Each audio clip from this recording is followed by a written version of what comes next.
Everything is Fucked atau Semuanya Ambyar kalau nggak salah judul bahasa Indonesianya. Saya nggak akan bakal bahas chapter demi chapter, tapi saya bakal bahas cuman pelajaran utama yang saya dapat dari buku ini, karena banyak banget pelajaran yang saya dapat yang udah saya baca bukunya bulan kemarin tapi sampai sekarang masih ingat gitu pelajaran ini. Oke, yang pertama, ini salah satu yang dibahas di buku sebelumnya, Subtle Art of Not Giving a Fuck, dan bukunya yang baru juga, yaitu tentang superiority dan inferiority. Ini adalah sumber penderitaan rata-rata orang, termasuk saya sendiri ya. Saya dulu tuh ngerasa lebih dari orang lain. Saya ngerasa lebih pintar, saya lebih tinggi, lebih sukses, dan sebenarnya perasaan lebih ini adalah yang bikin saya juga ngerasa kalau saya tuh lebih kurang atau lebih rendah dibanding orang lain. Oke, jadi penulisnya bilang kita antara inferiority dan superiority itu sebenarnya orang yang sama. Yang kita sering kadang-kadang ngerasa lebih dari orang lain, kadang-kadang kita ngerasa lebih rendah dari orang lain. Nah, kenapa ini adalah sumber penderitaan? Karena dengan merasa kita lebih tinggi dari orang lain atau merasa lebih rendah ya, itu adalah sumber dari kita ngerasa berhak, entitlement, atau juga bahkan perasaan nyalain orang lain. Dan ini juga adalah salah satu alasan kenapa orang mudah tersinggung. Oke, jadi kalau ada orang misalnya nyerobot antrian, kamu berani-beraninya nyerobot antrian, kamu nggak tahu siapa saya ini adalah orang yang penting.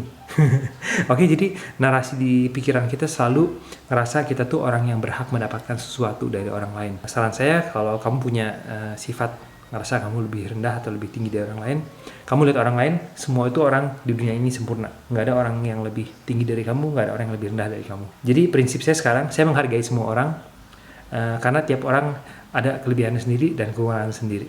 Berikutnya, tentang feeling brain dan thinking brain. Jadi rata-rata banyak orang yang punya masalah dengan diri sendiri ya, dengan konflik dengan diri sendiri, karena mereka nggak bisa komunikasi antara thinking brain, otak logis kita, dan otak feeling atau otak perasa kita. Masalahnya kenapa nggak mudah untuk komunikasi antara otak logis dan otak perasaan ini, antara hati dan pikiran? Karena otak logis kita ngertinya itu bahasa, misalnya angka, logis ya, pokoknya huruf, angka, dan penjelasan. Sedangkan otak perasaan kita cuma tahu emosi negatif dan emosi positif. Oke, dan otak logis kita selalu ngasih penjelasan kenapa kita ngelakuin sesuatu. Jadi ada sebagian orang yang otak perasaannya atau feeling brain itu lebih dominan. Jadi mereka ngelakuin sesuatu karena itu ngerasa enak. Saya mau makan es krim, saya mau males-malesan, saya mau belanja, saya mau apa, tapi nggak mikirin jangka panjangnya. Kalau saya misalnya boros hari ini, nanti nggak ada tabungan nantinya, akhirnya kamu bakal ngerasa bersalah karena kamu selalu foya-foya misalnya. Oke, ini feeling brain, jadi ngerasa, asalkan saya seneng, asalkan feeling brain saya seneng, saya terusin aja jalan. Tapi nggak mikir misalnya masalah financial, masalah keuangan, dan lain-lain. Dan ada sebaliknya juga, ada orang yang selalu mikir dengan otak logisnya, tapi feeling brainnya nggak didengerin.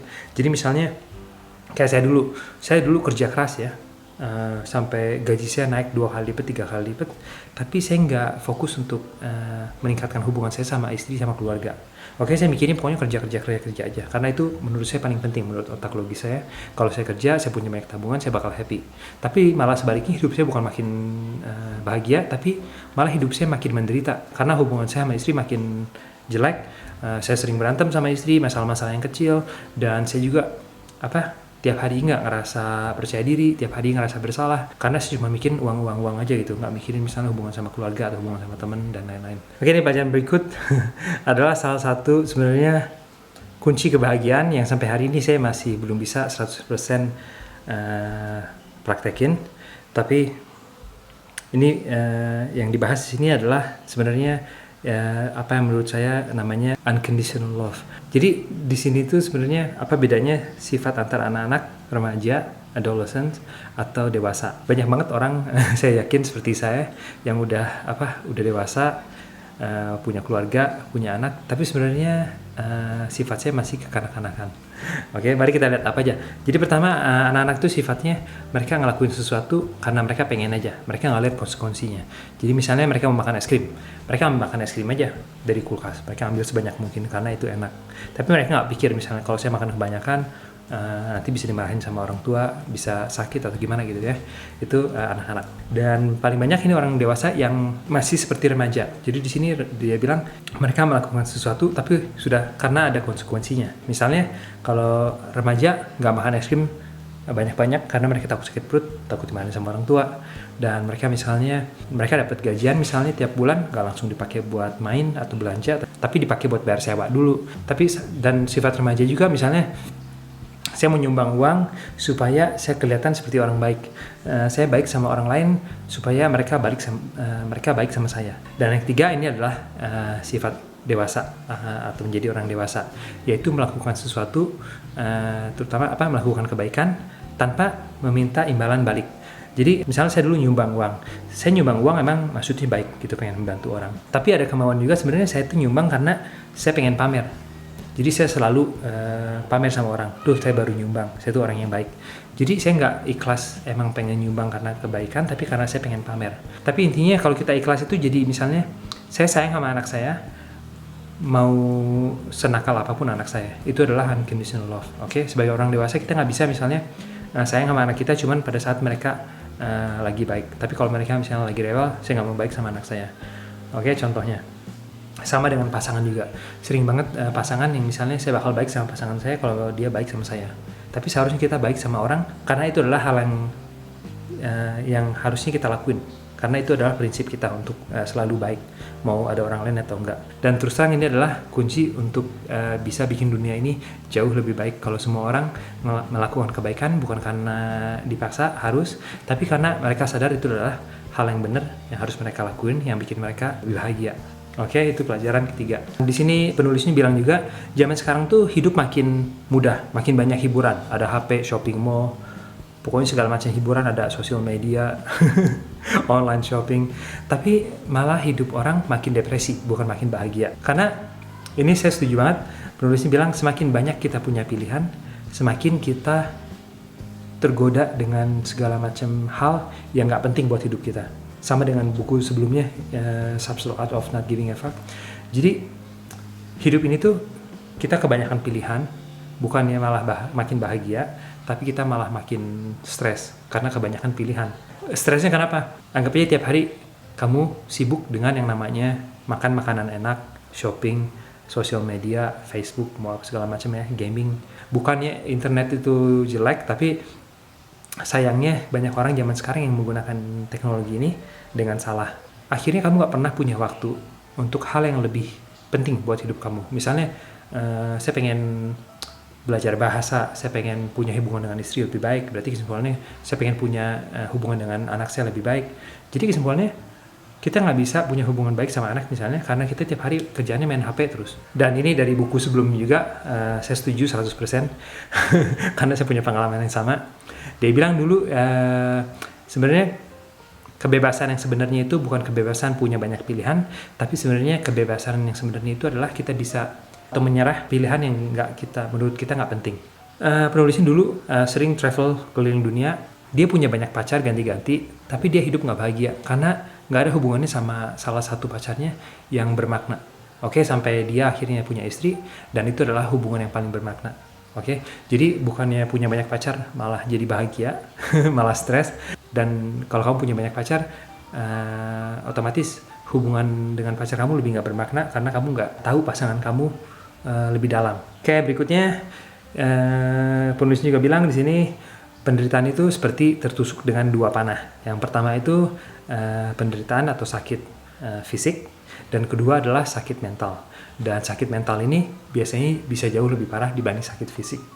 Oke, jadi sakit mental itu adalah kalau kita misalnya ada kejadian yang nggak menyenangkan, terserah kita narasi apa atau cerita apa yang kita kasih tahu kita sendiri. Misalnya, teman-teman saya pada nggak mau main sama saya karena saya orang yang nggak cool. Tapi sebenarnya belum tentu juga. Mungkin teman-teman kamu emang sibuknya sama keluarganya itu atau apapun itu ya. Kita sering banget bikin cerita untuk diri kita sendiri yang bisa bikin kita malah makin menderita. Padahal kejadiannya ya nggak gitu-gitu amat gitu. Oke, ini salah satu penyebabnya sebenarnya self esteem atau harga diri yang rendah. Jadi kita sering banget kalau ada orang menyinggung kita bikin cerita atau narasi untuk kita sendiri yang nggak bagus. Makanya kalau ada kejadian negatif gitu ya, penderitaan mental itu nggak harus. Beberapa lagi yang saya belajar dari sini, kebalikan dari bahagia itu bukan sedih, tapi hopelessness atau apathy. Jadi nggak ada harapan untuk masa depan. Oke, itu setuju banget. Sebenarnya kalau kita masih sedih, itu bukan kebalikan dari kebahagiaan. Ya, karena kita masih sebenarnya sedih karena sesuatu. Oke, penulisnya bilang juga, hidup ini adalah penderitaan. Jadi jangan menghindari penderitaan, tapi pilih penderitaan mana yang kamu mau jalanin. Dan pasti hidup kamu bakal lebih bahagia. Ini benar banget. Lebih mending menderita sekarang, nge-gym rajin, makan sehat, dibanding menderita nanti misalnya masuk ke rumah sakit, bayar dokter karena sakit diabetes, jantung, karena kita makan nggak sehat, karena kita nggak olahraga contohnya. Di sini dibahas juga tentang Blue Dot Effect. Jadi otomatis ya, zaman dulu kan kalau lagi zaman perang, orang nggak mikirin, waduh, kamu nggak ngundang saya kesinggung. Karena nggak ada masalah besar, jadi masalah kecil jadi makin besar-besarin zaman sekarang. Ini berikutnya ada juga survei, ditanya mayoritas orang itu level kebahagiaannya di mana. Ternyata semua orang tuh kalau ditanya ya, kamu level kebahagiaan kamu di mana? Rata-rata 7. Dan itu mau mereka sekaya apapun, semiskin apapun, level kebahagiaannya selalu 7. Makanya di sini saya belajar juga.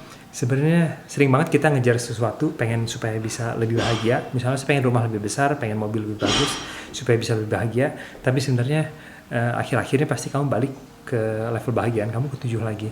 Oke, jadi ada yang namanya whack-a-mole. Jadi banyak banget orang yang selalu pengen nyelesain masalah, tapi masalah itu nggak akan selesai. Karena setiap kali kita nyelesain satu masalah, pasti ada masalah lain yang datang lagi. Oke? Hidup ini adalah penuh dengan masalah dan penderitaan. Jadi lebih baik kita terima aja. Oke deh, segitu aja untuk kesempatan kali ini. Semoga pelajarannya ngebantu juga buat kamu. Dan saya highly recommended buat beli buku ini dan baca buku ini. Karena banyak banget pelajaran yang bisa didapat. Oke deh, segitu aja. Sampai lain kali. Terima kasih banyak udah mampir.